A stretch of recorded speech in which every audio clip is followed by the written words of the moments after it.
chamou-me, no eterno plano seu chamou-me, pra si me escolheu, criou-me e deu-me tudo aqui, mas nada disso quis. Amou-me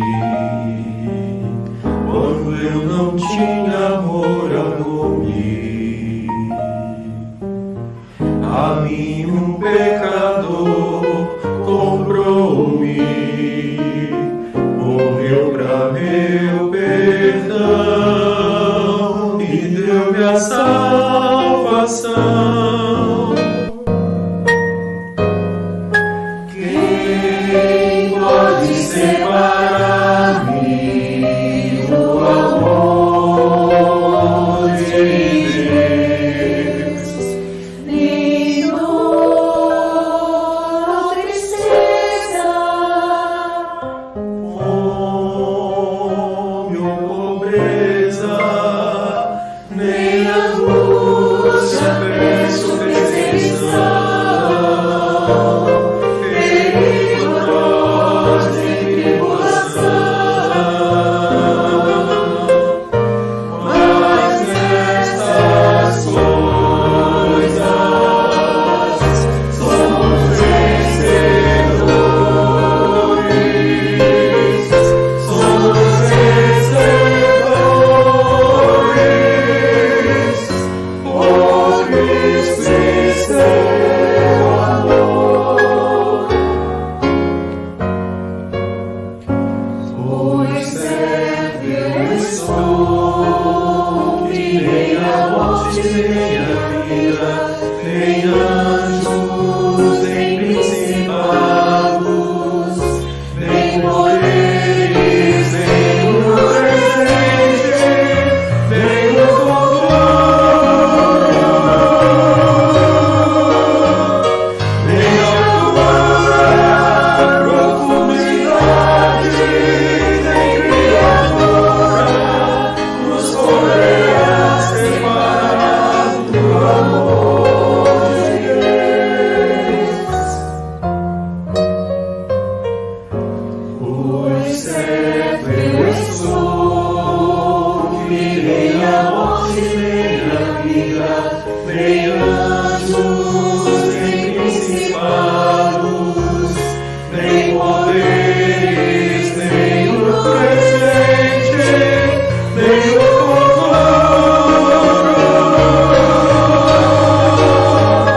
nem a altura, profundidade, nem criatura nos poderá separar do amor de Deus.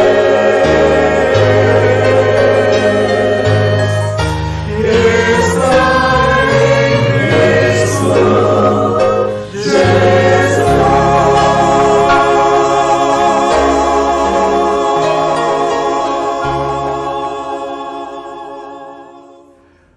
Bom dia, meus amados irmãos. Estamos já nos preparando para o culto desta manhã e glorificamos a Deus o privilégio, a alegria de chegar mais uma vez até você, ter sua casa ou onde você estiver, e iniciamos dando as boas-vindas a todos que estarão conosco durante esse período de culto.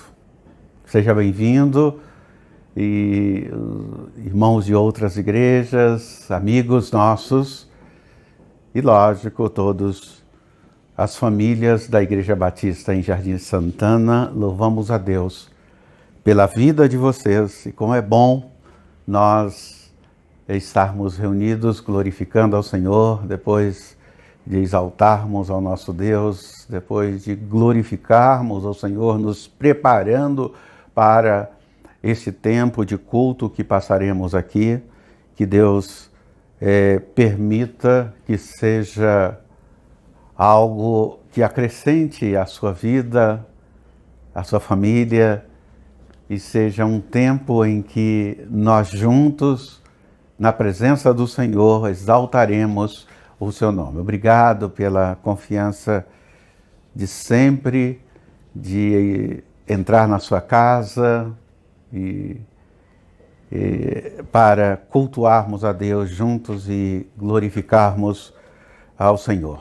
Vamos orar ao Pai Celeste pedindo a graça de Deus, a bênção de Deus por este tempo de refrigério, de glorificação ao Senhor. Oremos. Pai querido, Deus bendito, toda honra, toda glória nós damos a Ti, ó Deus. Muito obrigado a Deus por mais uma vez nós estarmos aqui cultuando a Ti, ó Deus, e agradecemos porque desejamos muito que o Senhor aceite o nosso culto, a nossa adoração, apesar de nós sabermos que estamos diante de um Deus tão grande, um Deus tão poderoso, um Deus que tem o controle sobre todas as coisas, o mundo inteiro, céus e terra, estão sob controle do Senhor. A nossa vida, ó Deus, colocamos também diante do Senhor. Estas famílias, ó Deus, que nesta manhã cultuam a Ti, irmãos queridos, irmãs queridas que estão cultuando a Ti nas suas casas, ó Deus. Ó Pai querido, que a Tua bondosa mão esteja cuidando, suprindo todas as suas necessidades e que o Teu nome seja exaltado, o Teu nome seja glorificado acima de todas as coisas. Por isso que nós oramos agradecidos em nome do Senhor Jesus. Amém. Glória a Deus, como é bom nós glorificarmos ao Senhor depois de orarmos ao nosso Deus.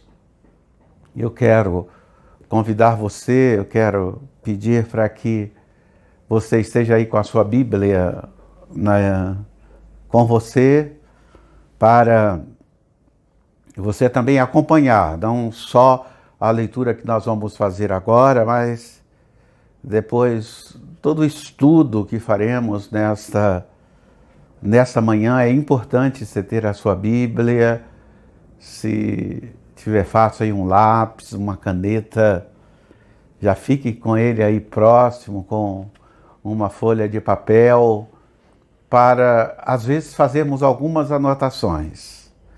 Anotações essas que entendemos ser importantes para tirarmos qualquer dúvida depois. Durante esses cultos, se você ficar com alguma dúvida e quiser tirar essa dúvida, é só me perguntar, tá?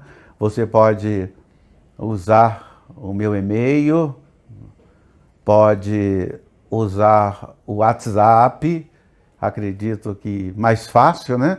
Talvez para você usar o WhatsApp, tanto você pode escrever a sua dúvida ou você pode gravar a sua dúvida e no culto seguinte, com muito prazer, eu estarei comentando, eu estarei falando da sua pergunta e respondendo a sua pergunta, tirando a sua dúvida, porque talvez a sua dúvida seja a dúvida também de outros irmãos queridos. Às vezes nós temos uma dúvida, não perguntamos, o outro também tem a dúvida, não pergunta, e acabam ficando aí esta interrogação. Nós não queremos que fique nenhuma interrogação. Teve dúvida, você faz isso. E para você ter certeza que durante o culto e principalmente durante o estudo poderá surgir alguma coisa dessa natureza, é que eu peço para você ficar aí com a caneta, lápis ou o papel na mão, né? Para você fazer a anotação. No Evangelho, ou na terceira carta de João, João 3, terceira João, o capítulo 1 e o versículo 3 até o versículo de número 6, a palavra de Deus diz assim: porque muito me alegrei quando os irmãos vieram e testificaram da tua verdade, como tu andas na verdade. Não tenho maior alegria do que a de ouvir que os meus filhos andam na verdade. Amados, procedes fielmente em tudo o que fazes para com os irmãos e também para com os estranhos. Quem que em presença da igreja testificam do teu amor, aos quais, se conduzires como é digno para com Deus, bem farás. Esse é o texto da terceira carta de João, capítulo 1, li do versículo 3 até o versículo de número 6. Louvado seja ao Senhor. Nesse instante, nós continuaremos glorificando a Deus, louvando ao Senhor, agora com o cântico do hino 60, do inário para o culto cristão. E eu acredito, irmãos e irmãs, que nós temos muitos motivos para louvarmos a Deus com este cântico, com este louvor, e darmos aleluia ao Senhor. E essa é a música o hino que nós estaremos cantando, aleluia, aleluia. Vamos louvar ao nosso Deus.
Amém. Graças a Deus. Como é bom nós cantarmos, né? Como é bom nós glorificarmos a Deus com um cântico maravilhoso que glorifica a Deus, que exalta o nome do Senhor, e nós podemos dar glórias e aleluia. E é por isso que nessa manhã eu quero convidar você agora a abrir a sua Bíblia no Novo Testamento, no livro de Tito. Quero lembrar para você que esta é uma daquelas mensagens que o pregador, ele sabe que vai iniciar, que vai começar a mensagem, mas necessariamente eu não vou terminar hoje. Pode até ser, mas eu não tenho a pretensão de terminar essa mensagem hoje. E aí nós não terminando a mensagem, nós damos sequência no domingo seguinte, nós fazemos a conclusão da mensagem no domingo seguinte. O texto é o texto de Tito, capítulo 2, olha só, apenas o versículo 11, o versículo 12 e o versículo de número 13. Esses são os 3 versículos que nós estaremos lendo. Mas, pastor, apenas 3 versículos não concluir hoje, é porque aqui tem muita coisa para, nesta manhã, nós conversarmos. Questões doutrinárias, questões que precisamos nos alongarmos um pouco mais para termos certeza de que foi passado com fidelidade, com clareza e com verdade. E isto é uma das coisas que nós, os pregadores, primamos, em ter certeza de que nós estamos sendo claros na mensagem que está sendo pregada, porque a mensagem não é minha. A mensagem é de Deus. É a mensagem de Deus para você. E eu tenho a grande responsabilidade de ser instrumento para transmitir esta mensagem para você. Olha só, abriu já a sua Bíblia em Tito 2, o versículo 11 até o versículo 13 diz: porque a graça de Deus se manifestou salvadora a todos os homens. Ela nos ensina a renunciar à impiedade e às paixões mundanas e a viver de maneira sensata, justa e piedosa nesta era presente, enquanto aguardamos a bendita esperança, a gloriosa manifestação de nosso grande Deus e Salvador, Jesus Cristo. Esse é o texto desafiador para nós nesta manhã. E quando, irmãos, lemos este texto sagrado, quando nós olhamos para a palavra de Deus nesse texto aqui, nós, logo neste momento de introdução, iremos falar sobre fundamentos doutrinários. Esse é um dos textos que traz fundamentos doutrinários para nós. Isto é importante para nós. A primeira coisa que eu vejo aqui, e você também vai ver agora, olhando aí para o texto que nós lemos, é a responsabilidade que temos de testemunharmos da graça salvadora de Jesus Cristo. É uma graça testemunhada. Agora, este tema que quero enfatizar é que Deus é um Deus salvador. O Deus que nós servimos é um Deus que salva. É um Deus que cuida. É um Deus que nos liberta de tantas situações infames. E nos dá sempre uma nova oportunidade. É vontade, é desejo de Deus oferecer salvação para a humanidade. Ela nos ensina a renunciar à impiedade, como diz o texto, e às paixões mundanas, e a vivermos de maneira sensata, justa e piedosa, é o que diz este texto sagrado. Por isto, a evidência de um Deus que salva. Então, vamos destacar aqui, diante desta graça testemunhada, vamos começar a destacar aqui a evidência desta graça. A evidência da graça do Senhor Jesus. O aspecto da natureza de Deus como Salvador é a maior ênfase durante toda esta carta, todo esse livro. O livro de Tito tem a ênfase de um Deus como um Deus que tem a natureza de salvar, de ser o cuidador. Nós vemos essa ênfase em todo o livro, principalmente já nesse destaque do texto que nós lemos neste culto. Mas só para você levantar aqui uma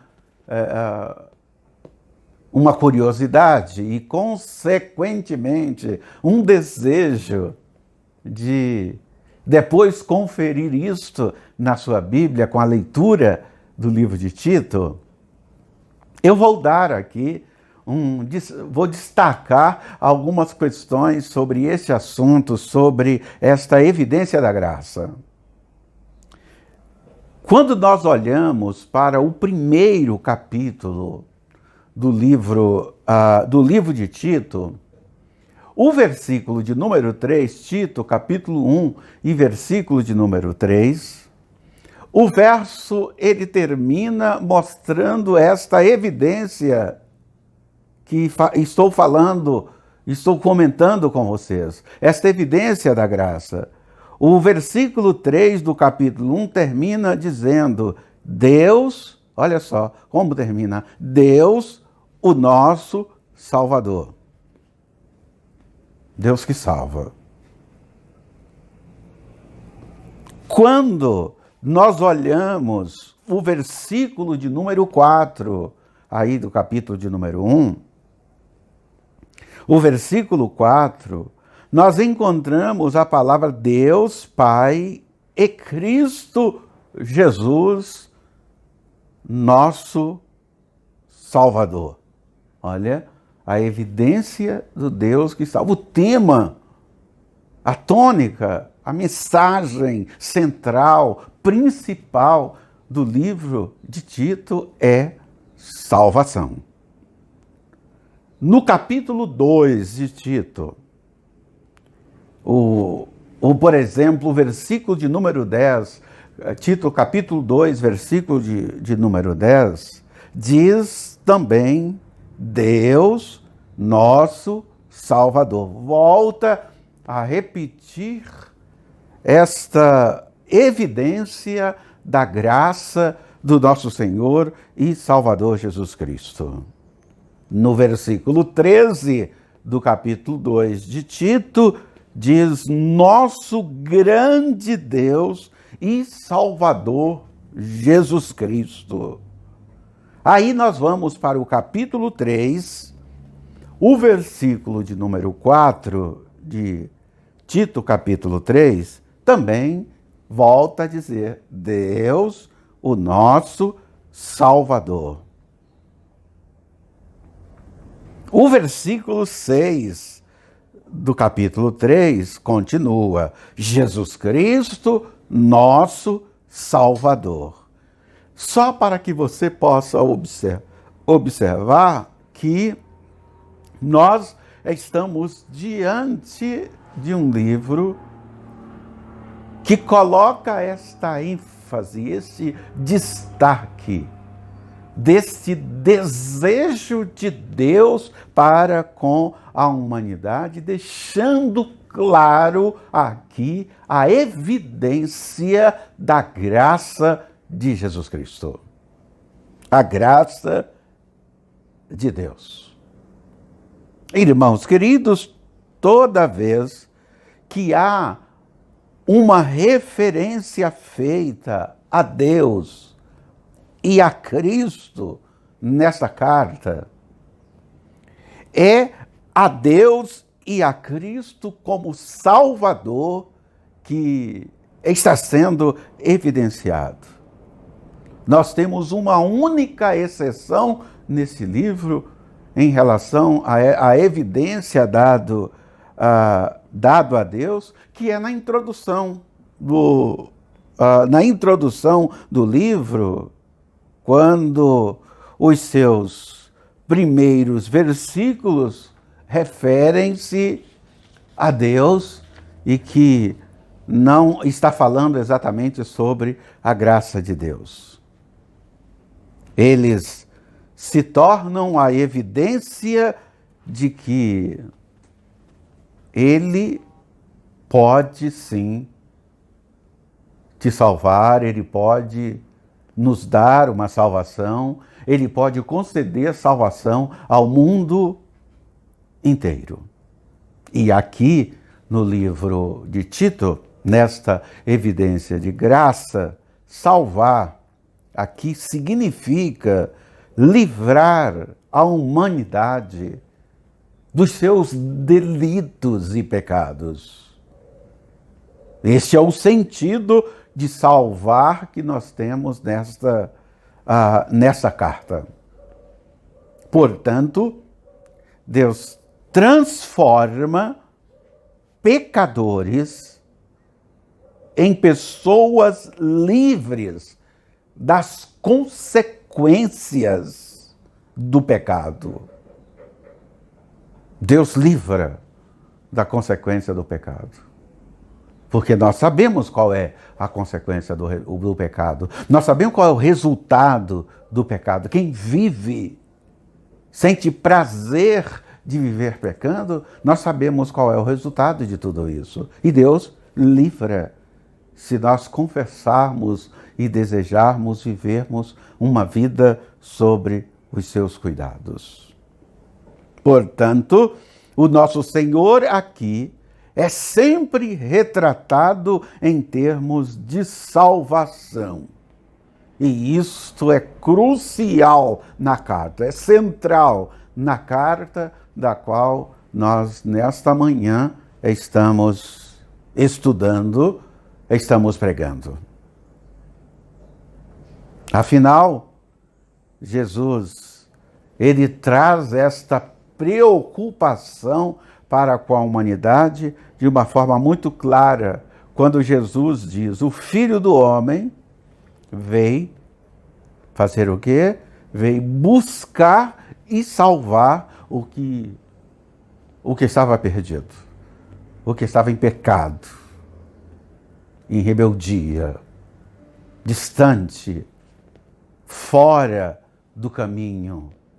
Ele vai lá e pega essas pessoas e concede a oportunidade. O texto diz exatamente o que ele veio fazer. Veio salvar e salvar quem? O texto coloca isso de forma clara. Salvar o que estava perdido. Interessante observarmos isso, e nós estamos com um livro que trata de forma minuciosa, de forma cuidadosa, este tema tão relevante para você, tão relevante para mim, tão relevante para a igreja do Senhor Jesus. É importante observarmos isso. A chave para tais evidências são vidas transformadas, pessoas que se transformam diante do poder da graça de Deus.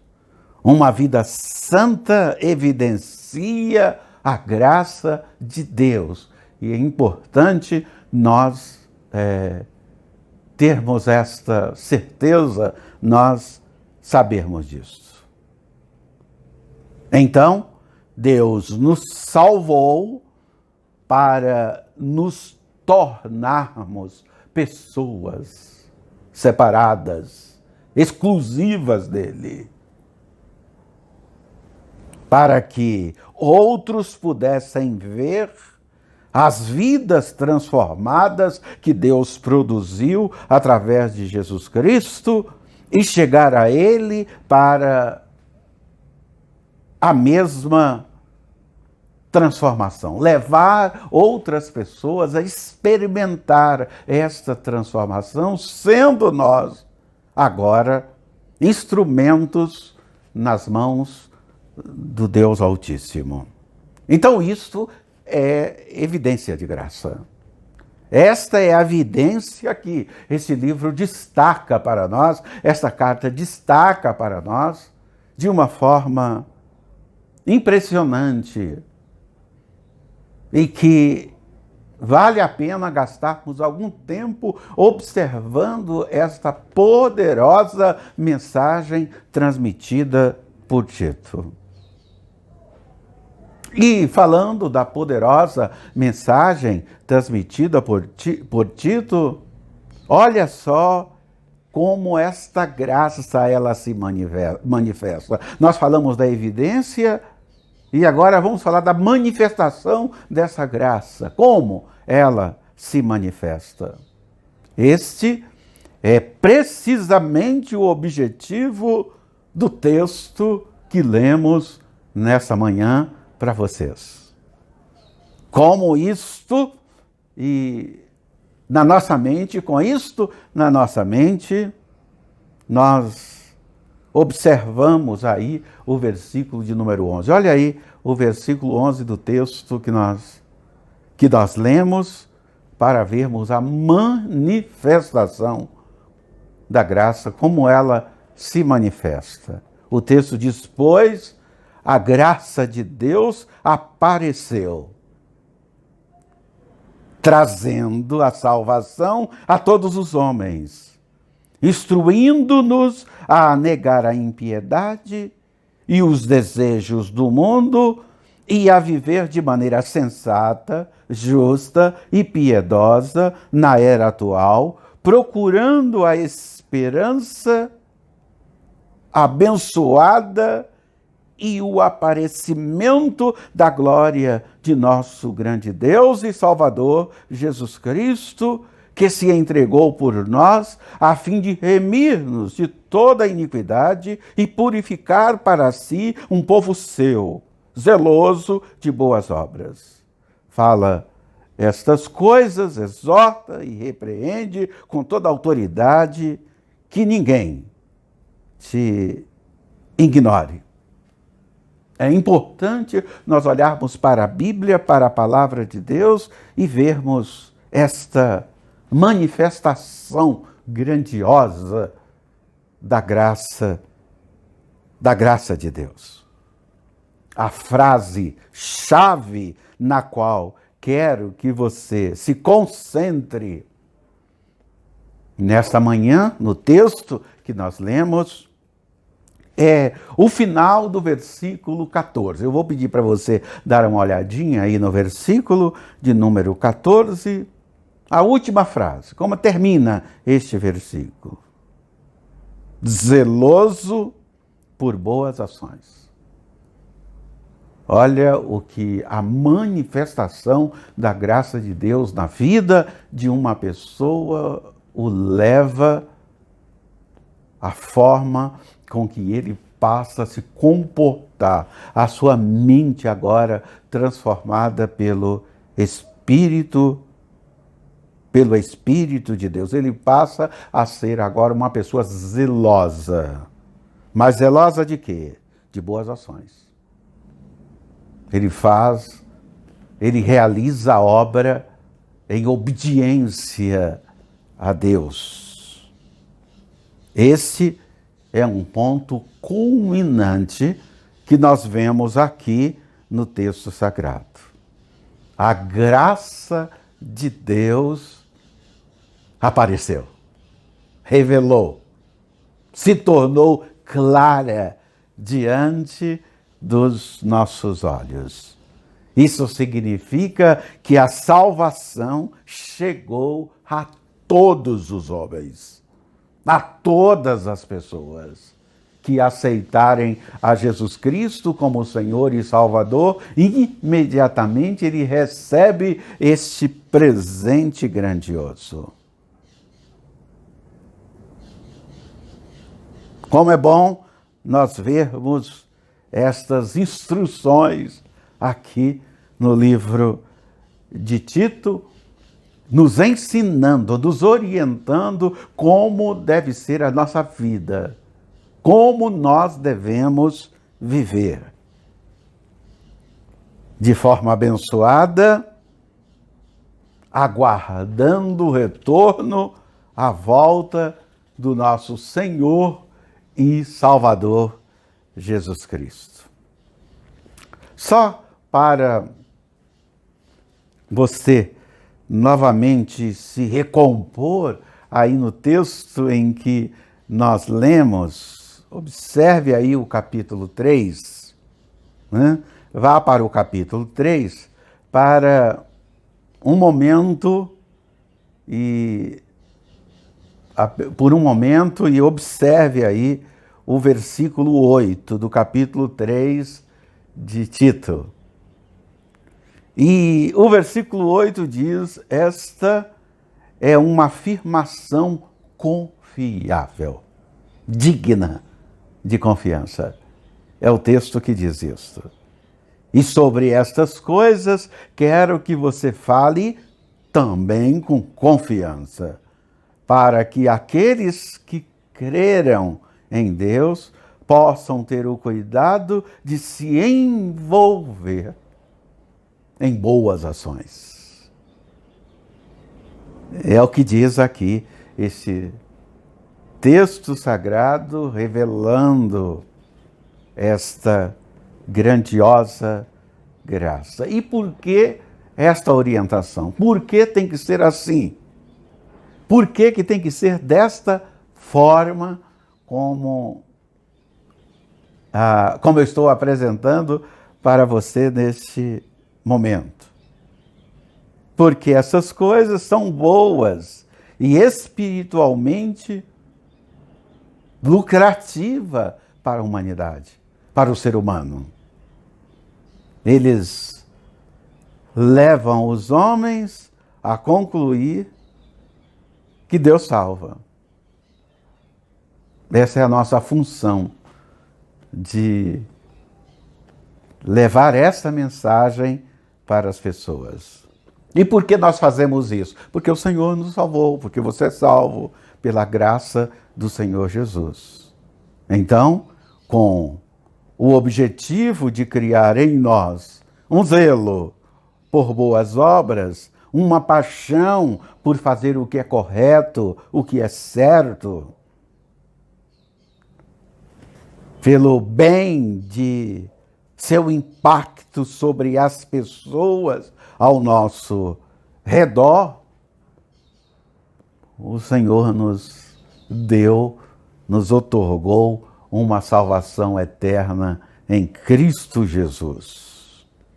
Então, todos os componentes da salvação foram projetados para exibir Deus como um Salvador, como aquele que salva, como aquele que derrama graça, bondade e misericórdia sobre nós. E todo o ponto da salvação é para nos libertar. Olha só o motivo pelo qual ele quer nos salvar, porque ele quer nos libertar. E libertar de quê? Ou o que é isto? Que libertação é esta? Libertação do pecado. Porque todos pecaram e estão afastados, continuam afastados aqueles que ainda não experimentaram esta graça salvadora do nosso Senhor e Salvador Jesus Cristo. Então, o pecado aqui é o pecado que paralisa, debilita e esmaga, destrói a vida humana.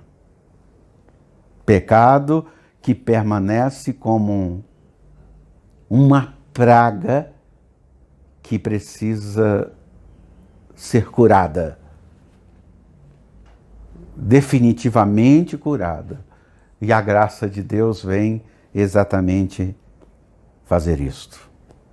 Mas também a graça salvadora aparece e é destinada a nos libertar do pecado para que o poder salvador de Deus possa se manifestar em nós. Nós só podemos ver, nós só podemos experimentar o poder salvador de Deus em nós através da salvação, através da graça que o Senhor concede.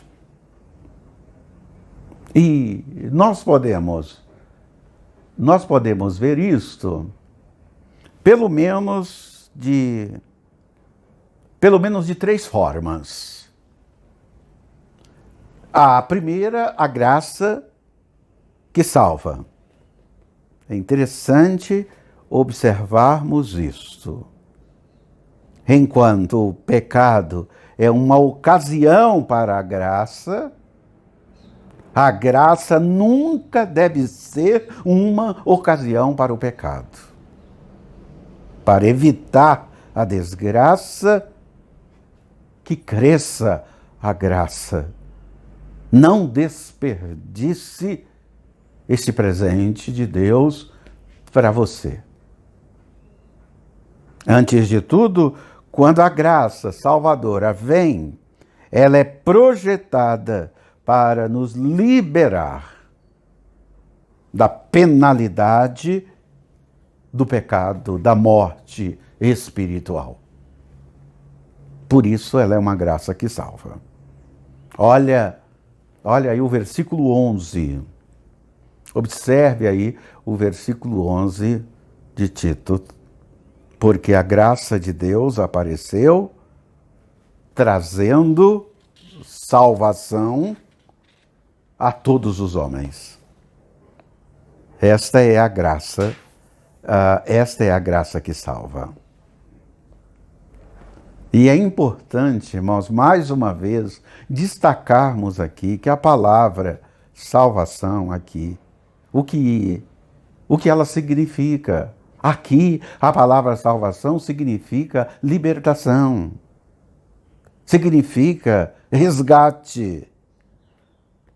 Quando você usa aqui, ou nós usamos o termo resgate, obviamente está falando em salvar alguém de um destino muito sério, do destino que era a morte, e aí ele é resgatado das trevas e colocado numa situação de luz, porque Deus é luz, a graça, ela é luz para nós.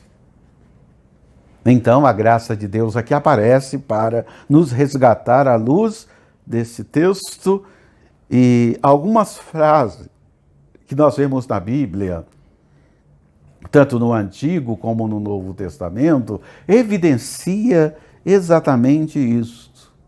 Nós temos uma frase conhecida da Bíblia que diz assim: a alma que pecar, ela morrerá. Olha só, essas frases que nós lemos e estudamos na Bíblia. Nós lemos: o salário do pecado é a morte.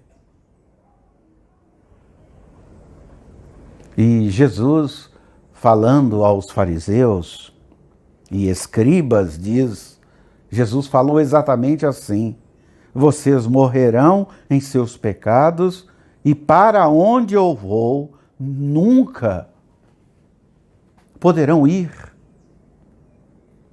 Aquele que morre no pecado não pode viver com Deus. Por isso ele quer salvar. Por isso que a graça salva. É impressionante quando nós continuamos na Bíblia olhando à luz desse texto, olhando algumas questões importantíssimas sobre o inferno. Deus não criou o homem, o ser humano, para ir para o inferno. Ele fala sobre um lugar que queima, de fogo incessante, onde o fogo nunca se apaga, um lugar onde os vermes os consomem, as larvas nunca morrem, onde o choro e o ranger de dentes constantes nunca cessam. Os horrores daquele lugar também são definidos como uma expressão terrível, trevas exteriores e para sempre. Esta não é a vontade de Deus para a humanidade. Então, definitivamente, o ser humano precisa, sim, de um Salvador. Precisa, sim, de que a salvação seja transmitida para as pessoas, essa mensagem de graça e salvação seja transmitida para as pessoas de forma urgente. A graça salvadora vem com este propósito, o propósito de salvar. E isto aqui é o que nós entendemos por resgatar os pecadores do inferno, libertá-los da maldição de Deus e inevitável maldição de Deus que acaba com o julgamento eterno. A graça liberta disso, tira desta situação.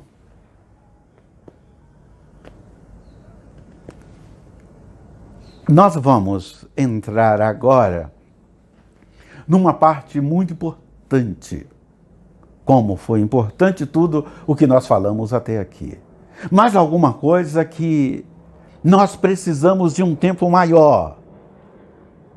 Eu preciso de um tempo maior para conversar com vocês sobre essa questão, porque é significativo. É importante para nós que cremos em Deus voltarmos a este assunto. São temas em que nós não podemos esquecer, nós os pregadores, os pastores, como doutrina, não pode deixar de falar para a congregação, falar para a igreja, falar para vocês, lembrar dessa questão céu e inferno. E o que nos habilita, o que nos dá condição de ir para o céu? E o que leva a pessoa para o inferno? Essas são questões que nós precisamos bater nisto para nós não esquecermos. Para nós não esquecermos. E o ponto seguinte do estudo é falarmos sobre essa graça que transforma. Nós falamos da graça que salva e agora nós vamos falar da graça que transforma. Como nós vamos falar como se dá essa transformação e a importância desta transformação na vida de uma pessoa. E isso é que vai nos dar a certeza certeza de uma salvação eterna em Cristo Jesus, eu prefiro encerrar o estudo dessa manhã aqui para nós continuarmos sobre a graça que transforma, à luz desse texto de Tito. Porque nós iremos perceber e entender o valor que precisamos dar ao presente que nós recebemos de Deus, a sua graça, a salvação. E aí nós precisamos entender bem esta graça que transforma como uma questão fundamental para o entendimento da doutrina da salvação. Salvação é uma doutrina. E nós precisamos entender essa doutrina de uma forma muito clara. Então, no próximo domingo, nós falaremos sobre a graça que transforma. Se você quiser anotar aí, fique à vontade. E, durante esse estudo, se você ficou com alguma dúvida, se você anotou alguma dúvida, por favor, passe para mim através do meu WhatsApp. E se você quer, talvez, tecer algum comentário maior, quiser passar através do e-mail, você pode fazer isso, mas acredito que através do WhatsApp é muito mais simples. Me passa isso para que no próximo domingo eu possa iniciar o estudo respondendo as questões deste estudo de hoje, deste estudo que nós fizemos hoje e que vamos dar continuidade. Então não há nenhum prejuízo em gastarmos tempo respondendo questões. O importante é que a dúvida seja tirada. E desde já eu louvo a Deus e agradeço ao Senhor pelo privilégio de estarmos estudando essa mensagem tão relevante no livro de Tito. Que Deus te abençoe e derrame graça sobre a sua vida. Continue aí com a escola bíblica dominical, deixa ela completar, acrescentar mais conhecimento para você. Por isso que nós temos a escola bíblica dominical. Vou orar pela sua vida agora. Pai querido, Deus bondoso, eu quero te agradecer, Senhor, pela tua bondade, pelo teu cuidado, pelo teu desejo, Senhor, um desejo eterno que o Senhor sempre teve em relação a nós. Ser o nosso Salvador, ser o nosso sustentador, ser aquele, ó Deus, que cuida de nós, como o pastor cuida das ovelhas. O Senhor é o nosso bom pastor, o nosso eterno pastor, o nosso sumo pastor. E por isso nós te glorificamos e bendizemos. Permita, Senhor, que os irmãos que gastaram esse tempo, ó Deus, refletindo sobre esse texto, possa receber, ó Deus, estas orientações e essas informações como demonstração de cuidado, de carinho, de amor da parte do Senhor para com todos nós. Nos abençoe, derrame-nos da tua graça, da tua misericórdia.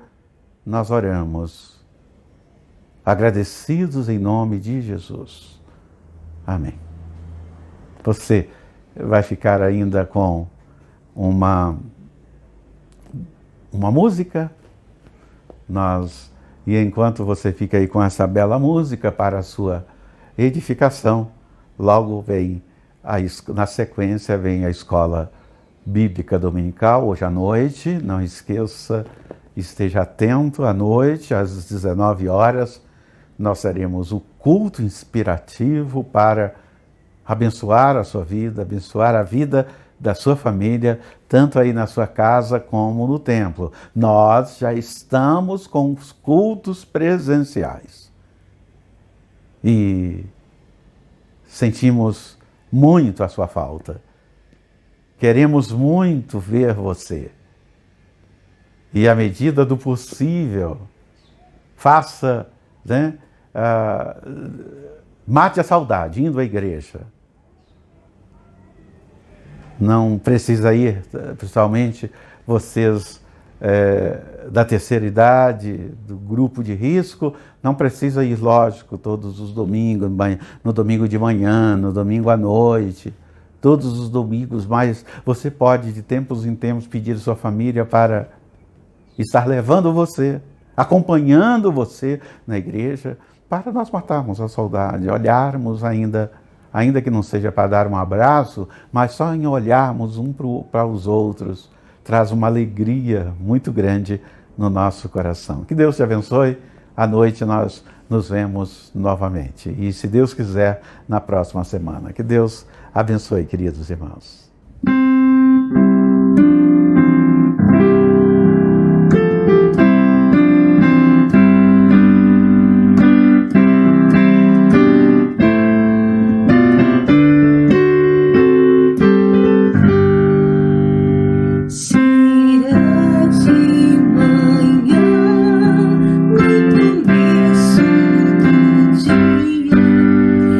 Será quando a luz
Olá, meus queridos, estamos entrando na nossa última aula da Escola Bíblica Dominical.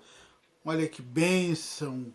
Completamos uma jornada com 13 lições sobre oração.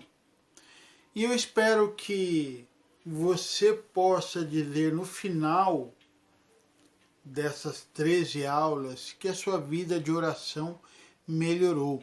Porque esse é o nosso propósito com essas lições, né? Com a Escola Bíblica Dominical, é que você cresça na graça e no conhecimento do nosso Senhor e Salvador Jesus e crie mais comunhão com o nosso Deus.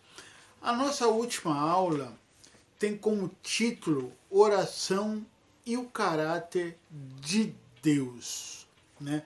O nosso texto áureo se encontra na carta de Paulo aos Romanos, capítulo 8, versículo de número 32. É um texto muito conhecido de todos nós repetimos ele muitas vezes, que diz assim: aquele que não poupou nem o próprio filho, mas pelo contrário o entregou por todos nós, como não nos dará também com ele todas as coisas?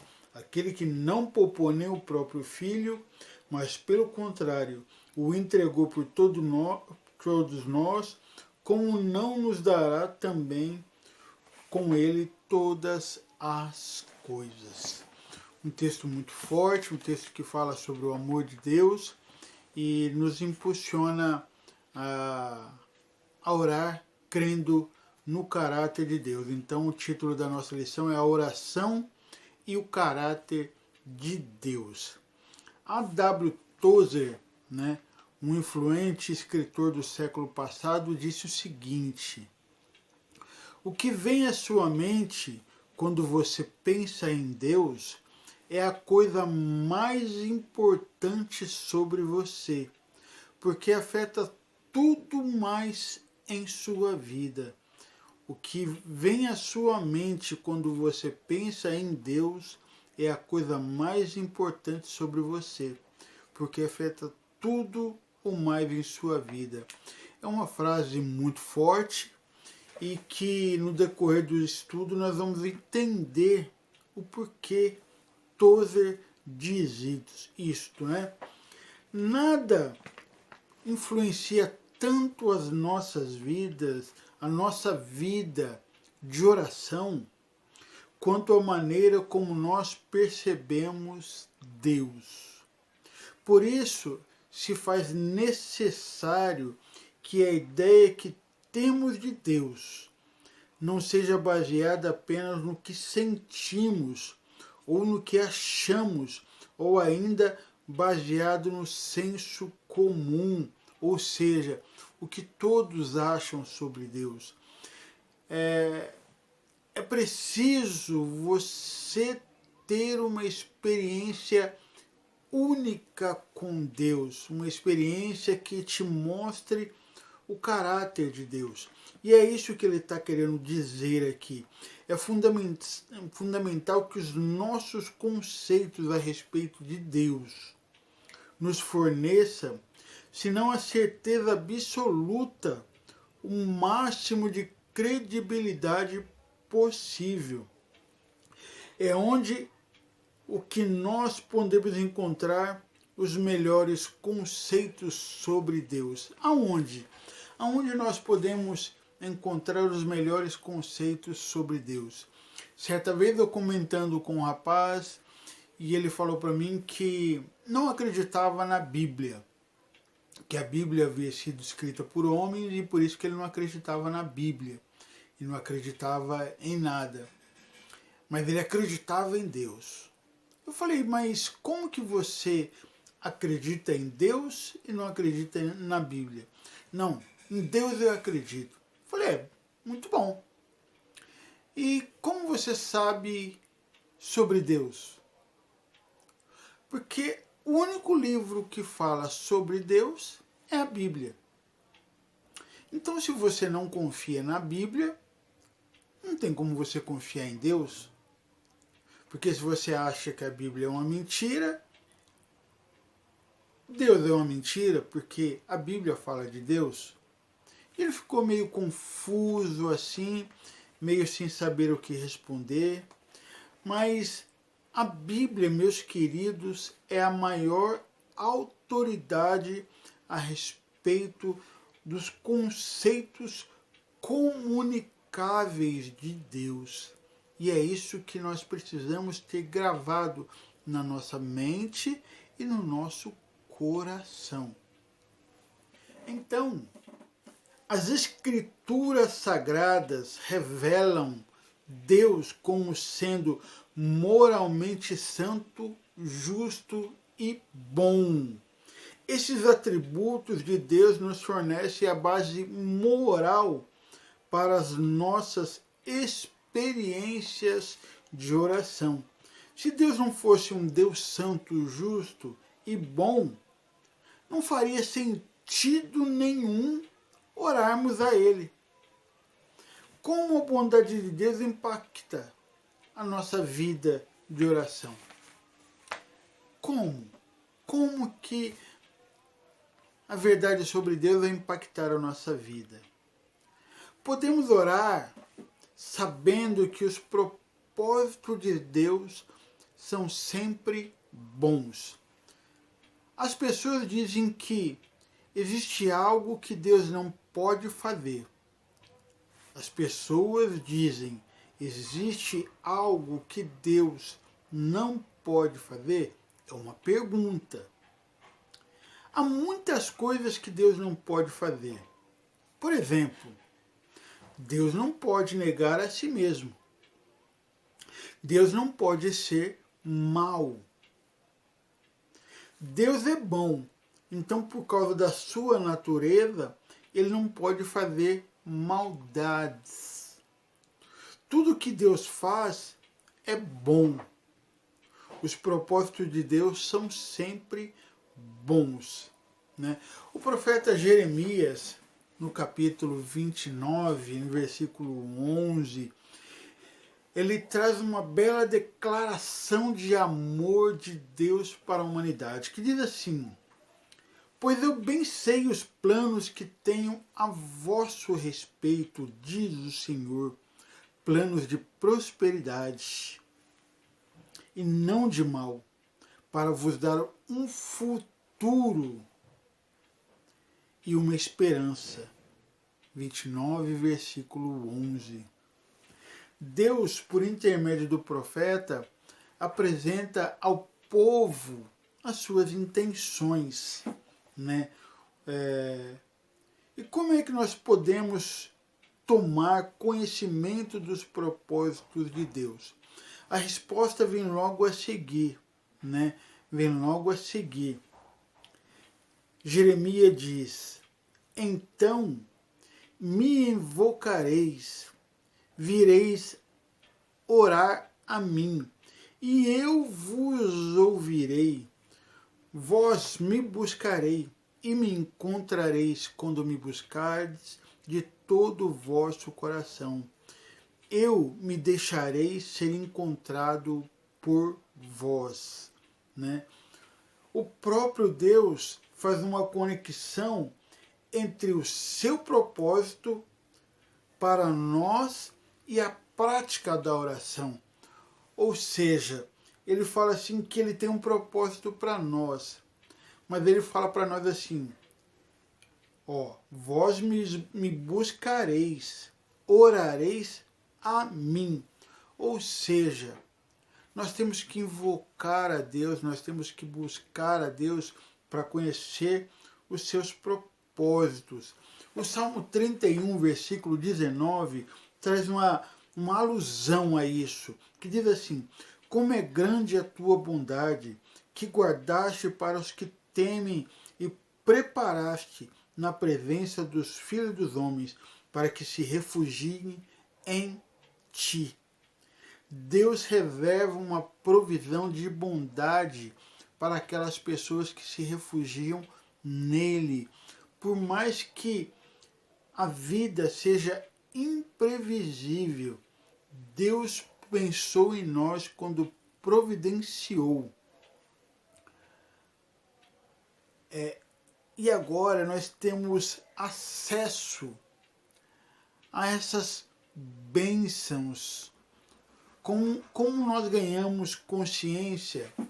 Então, quando nós ganhamos a consciência a respeito dessas bênçãos que Deus tem preparado, né?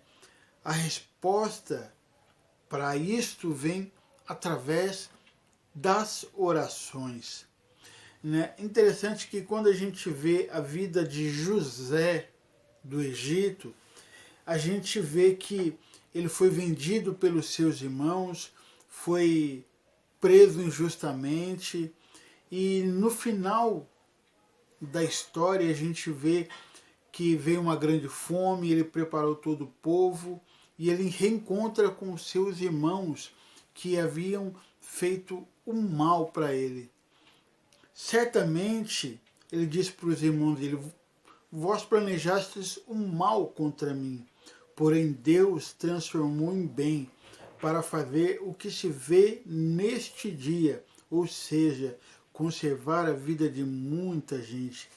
Quando nós oramos ao Senhor, mais o conhecemos, e quanto mais o conhecemos, pode acontecer o que for na nossa vida, assim como aconteceu na vida de José. Nós teremos consciência de que Deus estará sempre conosco, nos conduzindo, nos orientando, mas para isso precisamos ter uma vida de oração. José nos ensina que ele foi um homem vencedor porque ele confiava e conhecia o Deus de Israel, o Deus que o seu pai o ensinou a conhecer. E ele orava a esse Deus, colocava tudo diante de Deus. Mas Paulo, em Romanos capítulo 5, do versículo 3 ao versículo 5, diz para nós o seguinte: e não somente isso, mas também nos gloriamos nas tribulações, sabendo que a tribulação produz perseverança, e a perseverança a aprovação, e a aprovação a esperança, e a esperança não causa decepção, visto que o amor de Deus foi derramado em nosso coração pelo Espírito Santo. Observe a palavra sabendo. O sentido da nossa vida, de uma vida frutífera, é saber que tudo está no controle de Deus, que as coisas não estão fora do seu controle, as circunstâncias não ditam as regras, né? O que faz uma pessoa ser devastada é essa falta de entendimento sobre essa questão, essa falta de entendimento de quem é Deus e qual o propósito de Deus nisso tudo, né? Como Paulo diz aqui, né? A perseverança produz aprovação, e a aprovação traz para nós esperança. Então, quando nós estamos sendo provados, passando por provação, isso aumenta a nossa esperança. Tem uma história aqui na nossa revista que eu quero compartilhar com você agora. Diz assim que o Dr. Viktor Frankl, logo após o ataque dos japoneses em Pearl Harbor, foi convidado para ir à embaixada americana pegar o seu visto a fim de migrar para os Estados Unidos. Nessa época ele contava com 36 anos e era diretor do setor de neurologia do hospital de Rockfield. Porém, hesitou, pois teria que deixar os seus pais, já idosos, para trás. Sabendo do destino que seria reservado para os seus pais, em certo dia, chegando em casa, ele encontrou seu pai em lágrimas, porque os nazistas haviam ateado fogo na sinagoga e mostrando um pedaço de mármore que ele conseguira salvar em meio aos escombros. Nele estava gravado em dourado a letra hebraica que era a inicial do 4º mandamento. Diante disto, Frank telefonou para a embaixada americana e cancelou seu visto. O resultado foi que ele e sua família foram para um campo de concentração nazista. Chegando lá, ele tomou 3 decisões que transformaram a sua vida. A primeira decisão foi: ele decidiu fazer tudo para sobreviver àquele holocausto. E segundo, ele decidiu aprender tudo o que pudesse naquela situação. Em terceiro, ele decidiu ensinar tudo o que ele aprendesse naquelas condições para as pessoas. Viktor Frankl saiu do campo de concentração onde muitos morreram. Morreram ou enlouqueceram para fundar a 3ª escola vienense de psicoterapia, conhecida como logoterapia ou terapia do propósito da vida. Olha só que história interessante, a história de um homem que tinha tudo para ir para um outro país, ter sucesso, mas ele decide ficar com seus pais. Lembra o que a Bíblia diz? Honra o teu pai e honra a tua mãe. Ele honrou os seus pais. Mas além disso, ele tomou posição. Na vida nós temos que tomar posição. E a posição que essa lição traz para mim e para você é a posição de buscarmos a Deus, confiarmos em Deus e dependermos de Deus em oração, sabendo que no tempo de Deus nós receberemos aquilo que necessitamos. Podemos orar então, meus queridos, sabendo que Deus sempre nos dá o que precisamos, não o que merecemos, né? O Salmo 103 diz para nós assim: não nos trata de acordo com os nossos pecados, nem retribui segundo as nossas transgressões. Como o Oriente se distancia do Ocidente, assim ele afasta de nós as nossas transgressões. E é interessante que Davi escreve o Salmo de 103. E Davi, sabemos que foi um homem que cometeu muitas falhas. Davi quebrou todas as regras que eram possíveis para um homem quebrar. Mas Davi se arrependeu, confessou os seus pecados e Deus deu o que ele precisava, não o que ele merecia. Por quê? Porque Deus, a nossa relação com Deus se baseia em quem Deus é e não em quem nós somos. Então a nossa relação com Deus tem que se basear em quem Deus é e não em quem nós somos. Deus nos perdoa não porque somos bons. Deus nos perdoa porque Ele é bom. Deus tem um bom propósito para nós. Mas quando pecamos e estragamos tudo, Deus sabe que precisamos de perdão para recomeçar. Olha que lindo. Olha que lindo quando nós entendemos isso, que servimos a um Deus que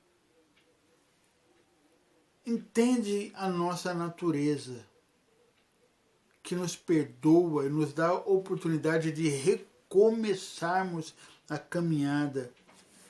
Pode ser que pessoas nos rejeitem, mas Deus não nos rejeita. Por essa razão, podemos nos aproximar de Deus confiantes, né? Isso é interessante porque quando nós entendemos que os nossos pecados foram perdoados, nós conseguimos olhar para Deus como um Deus perdoador. Isso faz com que a gente se curve e a gente queira interagir com Deus, levar a Ele tudo o que vem até nós.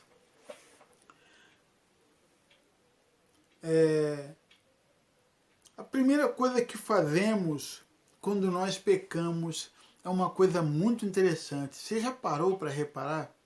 Quando nós pecamos, nós não queremos orar. Nós evitamos orar. Nós evitamos ler a Bíblia. Nós evitamos ir na igreja muitas vezes. Nós não queremos conversar com os irmãos. Nós não queremos ouvir louvor. Quando, na verdade, quando nós pecamos, nós precisamos nos agarrar em Deus, pedir perdão a Ele, do fundo do nosso coração. A palavra de Deus nos diz que um coração quebrantado e contrito não desprezará o Senhor. Então por que não buscar a Deus? Por que ficar evitando ter esse contato com Deus? Precisamos buscar a face de Deus e nos arrepender, recomeçar. Deus não rejeita a nossa oração. Lembra daquela música da Cassiane? Deus não rejeita a oração. Oração é alimento, né? Nós temos que nos agarrar a isso, com confiança, com fé, com segurança, sabendo que não é por nós, não é porque nós somos bonzinhos, porque nós... Não, é porque Deus é bom. Guarda isso no seu coração, querido. Deus é bom. Deus é bom. Ele sempre coloca o nosso bem acima do seu próprio bem. Esta é a boa nova, que o rei se sacrifica pelos seus súditos, do pai que se sacrifica pelo seu filho, do Senhor que dá vida pelos seus servos, do pastor que dá vida por suas ovelhas. Este é o significado do Evangelho. É isso que torna a nossa fé diferente de qualquer outra na história da humanidade. Deus diz que nós pecamos e por isso merecemos ir para o inferno. Mas Ele é bom, Deus é justo, santo. Alguém teria que pagar pelos nossos pecados. Então, aqui está o acordo. Deus tomou a decisão. Ele envia o seu Filho, sem pecado, para assumir o nosso lugar naquela cruz do Calvário. Morreu a nossa morte, né? Este é o Evangelho. Este é o rei que se sacrifica pelos seus súditos.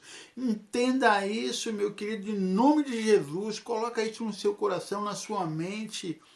Deus é a expressão máxima do amor. Deus é a expressão máxima do amor. Então, aí você pode perguntar, por que eu tenho que orar? Porque o que Deus fez na cruz torna possível a nossa oração e torna possível nos aproximarmos de Deus. A palavra de Deus que no momento da crucificação o véu do templo se rasgou de cima a baixo. Olha, interessante que foi de cima para baixo, veio de Deus para a terra. Então, naquele momento, nós podemos entender que aquele que não poupou seu próprio filho, ele fez isso por nós, fez isso por mim, por você, meu querido, né? Jesus morreu na cruz, ele resolveu o nosso problema com o pecado e com Deus. E por isso é que nós podemos contar com Deus para encarar qualquer situação, porque nós sabemos que não há nada que não possamos trazer diante de Deus. Ou seja, tudo nós podemos trazer diante de Deus. Ele nos amou o suficiente para morrer por nós. Ele nos ama o suficiente para responder às nossas orações. Agora a pergunta que eu quero lhe fazer. Nós estudamos 13 lições sobre oração. Você precisa tomar uma decisão na sua vida.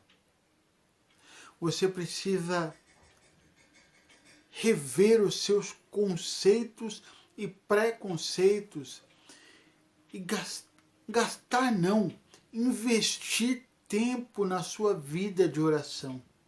Investir tempo. Investir tempo. O tempo que você gasta no WhatsApp, no Facebook, vendo séries no Netflix, você pode orar. Você pode falar com o seu pai, que te ama. Mas a decisão é sua. Estudamos sobre a oração de Paulo, a oração de Davi, a oração de Moisés, a oração de Abraão. Lições para quê? Para nos impulsionar a sairmos da nossa zona de conforto e termos uma vida de excelência diante de Deus, uma vida de oração. Para quê? Para que quando chegar os dias maus, a nossa confiança não esteja em nós, nos nossos recursos, nos nossos conhecimentos. A nossa confiança está no autor e consumador da nossa fé, Jesus Cristo. Então, o desejo do meu coração é que estas lições tenham te feito entender como é importante uma vida de oração. E você comece a investir na sua vida, na vida da sua família. Tá bom? Quero desejar a você um ótimo domingo. Que Deus fale de uma forma muito poderosa e graciosa no seu coração. Deus te abençoe, em nome de Jesus.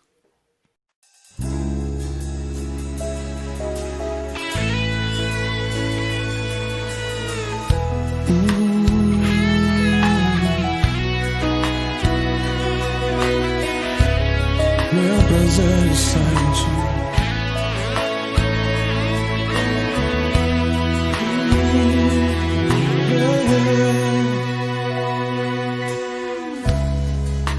Meu maior prazer estar em tua presença e prostrado aos teus pés, te adorar, Jesus, Senhor da minha vida.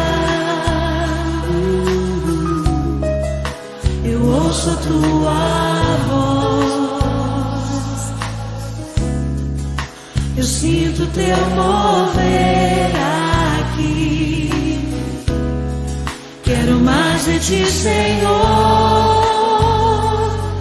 teu poder e tua unção. Eu ergo as minhas mãos e clamo, derrama a tua glória, derrama a tua Shekinah, Senhor. Inunda o meu ser nos rios desse amor.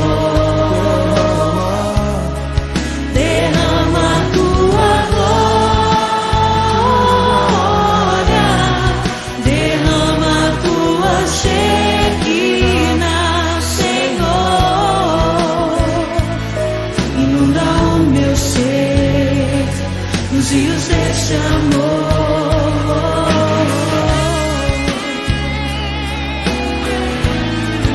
Que eu quero, tua glória. Meu maior prazer é estar contigo, estar em tua presença, aos teus pés, prostrado aos teus pés, te adorar, Jesus, Senhor da minha vida. Eu ouço a tua voz, fala comigo. eu sinto teu mover aqui. Quero mais de ti, Senhor, teu poder e tua unção. Eu ergo as minhas mãos e clamo, derrama a tua glória, derrama a tua Shekinah, Senhor. Inunda o meu ser, os rios deste amor.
Senhor, vem com tua glória.